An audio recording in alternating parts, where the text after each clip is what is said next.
আজকে আপনাদের সঙ্গে শেয়ার করব আমার ভীষণ পছন্দের খাবার হাঁসের মাংস ভুনা। আমি মাছের থেকে মাংসটা খেতে বেশি ভালোবাসি, তবে বিফ চিকেনের চেয়েও হাঁসের মাংসটা খেতে অসম্ভব ভালো লাগে। কার কার হাঁসের মাংস আমার মতো পছন্দ বলেন তো? আজকের রেসিপিটা তাদের জন্য। কম বেশি আমরা সবাই হাঁসের মাংস রান্না করতে পারি, তবে আমি যেভাবে রান্না করি সেটাই আজকে আপনাদের সঙ্গে শেয়ার করব গাইস। চলুন তাহলে কথা না বাড়ি রেসিপিতে চলে যাই। এখানে আমি দুটো হাঁসের মাংস কেটে ধুয়ে খুব ভালোভাবে পরিষ্কার করে নিয়েছি। দেন চুলায় একটি প্যান বসিয়ে দিয়েছি। প্যানটা গরম হয়ে গেলে পরিমাণ মতো তেল দিয়ে দিয়েছি। পর্যায়ে অ্যাড করে দিলাম 2 কাপের মতো পেঁয়াজ কুচি। হাঁসের মাংস একটু পেঁয়াজটা বেশি দিতে হয়। দেন দিয়ে দিলাম দারুচিনি, তেজপাতা, দিয়ে দিলাম পরিমাণ মতো লবণ। লবণটা আমি আগে দিয়ে দিলাম, তাহলে পেঁয়াজটা তাড়াতাড়ি সফট হয়ে যাবে। দেন কালারও তাড়াতাড়ি চলে আসবে। দেখতে পাচ্ছেন হালকা পেঁয়াজটা কালার হয়ে গিয়েছে। এ পর্যায়ে আমি দিয়ে দিলাম মরিচের গুঁড়ো হাফ কাপ। হাঁসের মাংস একটু স্পাইসি হলে ভালো লাগে, তাই ঝালটা আপনারা কমিয়ে বাড়িয়ে নিতে পারেন। দিয়ে দিলাম পরিমাণ মতো হলুদের গুঁড়ো, দিয়ে দিলাম হাফ কাপ আদা রসুন পেস্ট। দেন সবগুলো মশলা খুব ভালোভাবে আমি কষিয়ে নিব। আপনারা দেখতে পাচ্ছেন মশলাটা খুব ভালোভাবে কষানো হয়ে গেলে এ পর্যায়ে 3টা কুচি করা টমেটো আমি অ্যাড করে দিলাম। দেন খুব ভালোভাবে মশলার সঙ্গে কষিয়ে নিব। টমেটোটা অবশ্যই হাঁসের মাংসে দেওয়ার চেষ্টা করবেন, এতে হাঁসের মাংসের টেস্ট অনেক বেশি আসে আর খেতেও অসম্ভব ভালো লাগে। খুব ভালোভাবে আমি মশলাটা কষিয়ে নিয়েছি। আপনারা দেখতেই পাচ্ছেন মশলার উপরে তেলটা উঠে গিয়েছে। এ পর্যায়ে আমি হাঁসের মাংসটা অ্যাড করে দিব।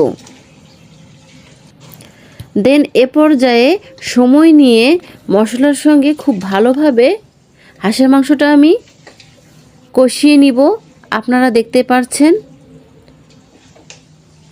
এ পর্যায়ে মাংসটা কষানো হয়ে গেলে অ্যাড করে দিব 1.5 চামচ গরম মশলা পেস্ট, অ্যাড করে দিব ভাজা গরম মশলার গুঁড়ো 2 চামচ, ভাজা জিরের গুঁড়ো 2 চামচ দিয়ে আবারও সময় নিয়ে খুব ভালোভাবে মাংসটা কষিয়ে নিব।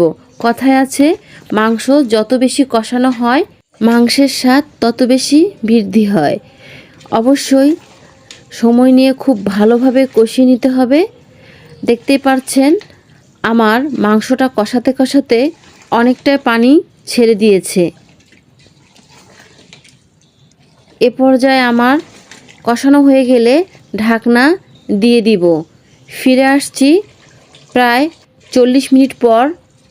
গাইস আপনারা দেখতেই পাচ্ছেন আমার তরকারিটা অলমোস্ট হয়ে গিয়েছে, আর এর ভিতরে আমি অনেকবার কষিয়ে নিয়েছি। এখন আমি এটা নামিয়ে পরিবেশন করে নিব। তো গাইস দেখতেই পাচ্ছেন আমার হাঁসের মাংসটা কতটা লোভনীয় হয়েছে। আমার সিম্পল রেসিপিগুলো আপনাদের যদি একটু ভালো লেগে থাকে অবশ্যই লাইক কমেন্ট শেয়ার করে পাশে থাকবেন। আজকের মতো এখানেই, নেক্সট কোনো ভিডিওতে দেখা হবে ইনশাল্লাহ।